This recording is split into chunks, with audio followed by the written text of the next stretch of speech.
Hello, advanced darkroom students.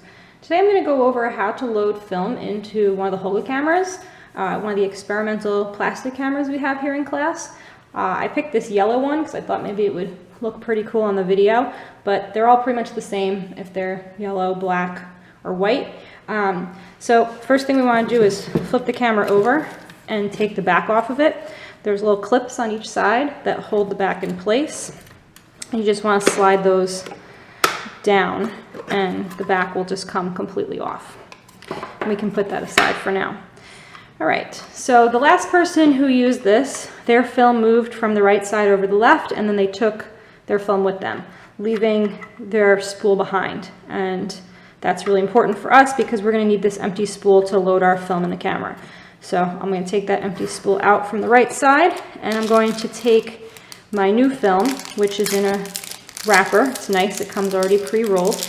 I'm going to take it out of the wrapper, and there's a little paper seal on the film, which I'm just going to break with my fingernail. And I like to discard this little wrapper piece so it doesn't get caught inside the camera. All right, I'm going to unroll a little bit of the paper, and there is a tab that will fit inside the slot that is inside the empty spool. So I'm going to slide that tab in there, and I'm going to roll a little bit of the paper onto the empty spool. And once I do that, I'm going to then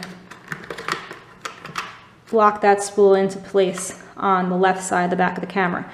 There's a plastic notch at the top here that fits into the spool, so sometimes you have to twist it a little bit to make that happen.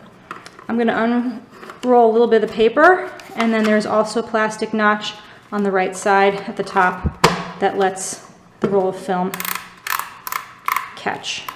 I'm going to twist the film advance just a little bit until I see this black arrow show up, and that lets me know that I've successfully loaded the film into the camera.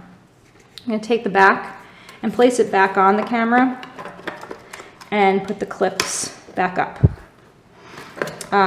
You notice I'll have a roll of tape here. Some of the cameras, as they're getting older, those clips aren't as good, so I always like to take a little piece of tape and tape off those clips to make sure they don't come sliding off while I'm using it, and then the back of the camera would come off.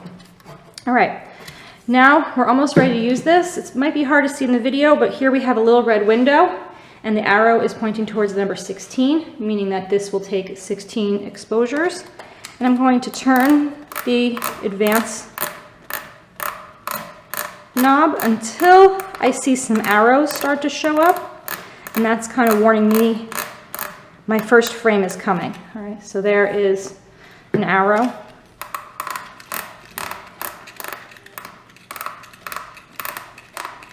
And the next thing I'm going to look for is the word Kodak. There it is. And right after Kodak is a really skinny line up and down for the number 1. After the number 1, the numbers are much more obvious, number 2, number 3, and so on, and you'll keep going until you get to 16. To operate the camera, we have a shutter release right here next to the lens where my thumb is, and you press down, it will take a picture at 1/100th of a second. Aperture is 2 choices, it's sunny out or it's cloudy out. And the focus is one person, I'm looking at something close to me, or a group of people, or then a mountain for a landscape, I'm looking at something far away. The last thing we want to pay attention to is there's a button on the bottom of the camera here. If I have it set to B, that means the shutter will remain open as long as I have my finger on it, so a bulb mode, or N, which is going to give me that 1/100th of a second, a normal shutter speed. I like to take a little piece of tape and place it over here before you guys take home the cameras, so you don't accidentally switch it over to bulb, because your pictures will come out quite blurry if you do that. All right, so this camera is ready to go, and we can use it up to the 16th exposure, and then after that you keep winding until this turns black, and then you can open up the back of the camera and remove your roll of film, leaving behind an empty spool for the next person. Just be mindful that this film advance dial only moves forward. You can't rewind. So if you keep twisting, twisting, twisting, and you miss the number 2, just go ahead to number 3, all right? So it is really important to pay attention to what's in the red window. When you're out in the sunlight, it will really be pretty obvious. And these cameras really do like sunlight, so don't try and use them indoors. Wait for a day where it's nice out and you can get some really great shots. Also, the cool thing about this, since you have to advance it manually, you can only do 1 frame at a time, you can take a picture on top of a picture. So you can double expose your film. Sometimes that happens by accident because you forget to advance, and sometimes you do it on purpose. I've had some students take some really cool pictures by taking a picture, turning the camera upside down, and taking another picture, and winding up with the 2 things overlapped.